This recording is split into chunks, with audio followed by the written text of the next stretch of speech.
Sweet cravings কিছুতেই control হচ্ছে না, আনহেলদি সব সুইটস খেয়ে ফেলছি, কি করব, উপায় কি? তাহলে বলবো এই রেসিপিটা ট্রাই করুন, এতে কিন্তু মুডও ভালো হয়ে যাবে এবং প্রচুর হেলদি। চলুন রেসিপি দেখে নিই। রেসিপি একদম সোজা, চলুন দেখে নিই। আপেলগুলোকে দু ফালি করে কেটে নিলাম, কেটে নিয়ে প্রেসার কুকারের মধ্যে জল দিলাম, তার মধ্যে এই কাটা আপেলগুলোকে আমি দিয়ে দিচ্ছি। সব আপেলগুলো দিয়ে এর ঢাকনাটা বন্ধ করে দেবো।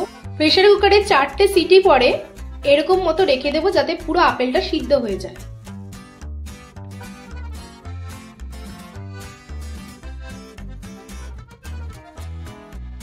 সিদ্ধ করা আপেলগুলোর খোসা ছাড়িয়ে নিয়েছি। এই খোসাগুলোকে আপনারা স্কিন কেয়ারে কিন্তু ভালো মতো ইউজ করা যেতে পারে, তাই এইগুলোকে ফেলে দেবেন না।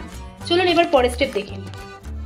পরের স্টেপ কিছুই না, মিক্সারের মধ্যে আমি সিদ্ধ করা আপেলগুলোকে রেখে দেবো। আপেলগুলো দিয়ে দেওয়ার পর এর মধ্যে আমি চকলেট সিরাপ অ্যাড করে দিচ্ছি। পিনাটস কিছু এর মধ্যে আমি অ্যাড করে দিলাম।